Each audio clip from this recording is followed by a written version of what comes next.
السلام علیکم ورحمۃ اللہ وبرکاتہ۔ بسم اللہ الرحمن الرحیم۔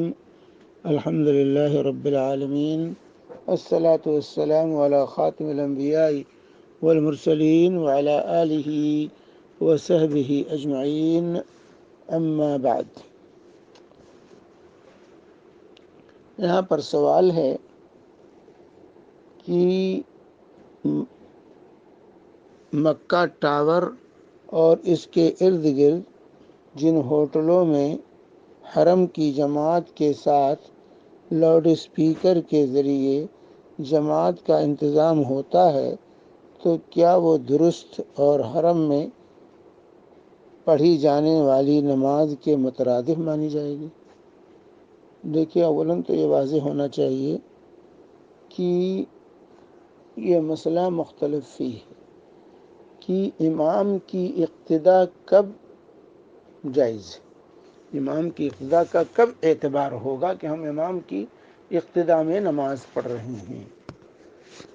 اس لیے چونکہ مختلفی مسئلہ ہے تو اولاً یہ واضح ہونا چاہیے کہ ہوٹلوں میں نماز پڑھنے کے بجائے حرم میں جا کے نماز پڑھنا چاہیے۔ لوگ دور دراز سے سفر کر کے مکہ تو پہنچ جاتے ہیں لیکن ہوٹل چھوڑنا نہیں چاہتے، حرم میں داخل نہیں ہوتے۔ کیا فائدہ ہے؟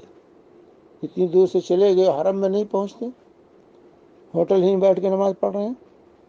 تو اولاً ہر شخص کو کوشش کرنی چاہیے کہ حرم میں جا کے نماز پڑھے۔ ثانیاً یہ واضح ہونا چاہیے کہ یہ مختلف فی معاملہ ہے۔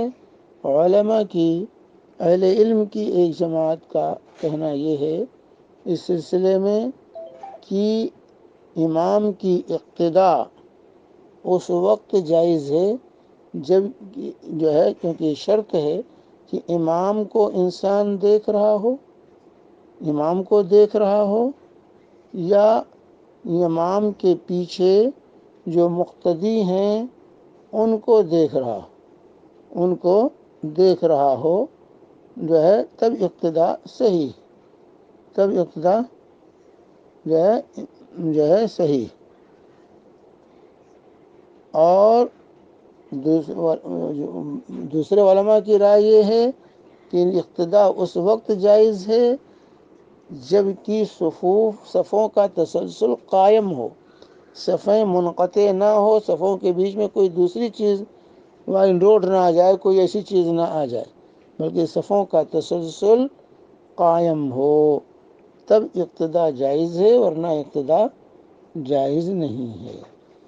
جو ہے یہ اختلاف ہے، تو اس لیے جو ہے کوشش یہ ہونی چاہیے کہ حرم میں جا کے نماز پڑھیں، ہوٹلوں میں نہ بیٹھے رہیں۔ چنانچہ امام نووی رحمہ اللہ المجموع صفحہ 402 پہ فرماتے ہیں جو ہے امام کی اقتداء کے لیے جو ہے یہ شرط ہے کہ ماموم کو امام کے انتقالات کا علم ہو، چاہے دونوں مسجد میں نماز پڑھیں امام ماموم، یا مسجد سے باہر پڑھ رہے ہوں، یا ایک مسجد میں ہو اور دوسرا جو ہے مسجد سے باہر ہو، اور اس پر اجماع ہے۔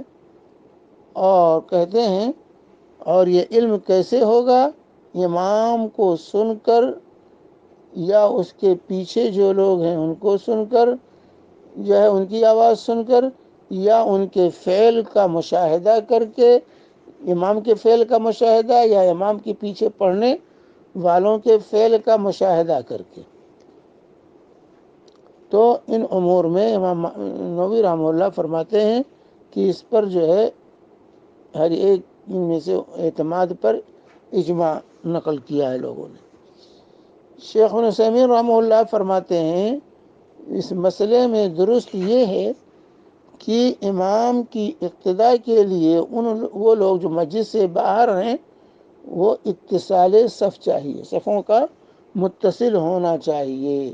اگر صفیں متصل نہیں ہیں تو نماز صحیح نہ ہوگی۔ یہ شیخ ابن عثیمین رحمہ اللہ کی جو ہے نے بیان کیا ہے، دیکھیے الشرح الممتع جلد نمبر 4 صفحہ 208، صفحہ 208۔ تو اس طریقے سے علماء کا اختلاف ہے۔ تو ہے یہ کہ اگر صفوں کا تسلسل قائم ہے، نماز سے باہر ہیں، مسجد کے اندر ہیں یا مسجد سے باہر ہیں، تو صفوں کا تسلسل قائم رہنا چاہیے۔ تو ٹاور کی شکل میں صفوں کا تسلسل قائم نہیں رہتا ہے، ہاں بھلے بعض مقامات سے صف دکھائی دیتے ہیں لیکن ہر جگہ سے صفیں بھی دکھائی نہیں دیتی۔ تو بہرحال اس سلسلے میں چونکہ اختلاف ہے علماء کا، اس لیے بجائے وہاں نماز پڑھنے کے یہ انسان کو چاہیے کہ حرم میں جا کر کے نماز ادا کریں۔ واللہ اعلم بالصواب، وصلی اللہ علی نبینا محمد وعلی آلہ وصحبہ وسلم۔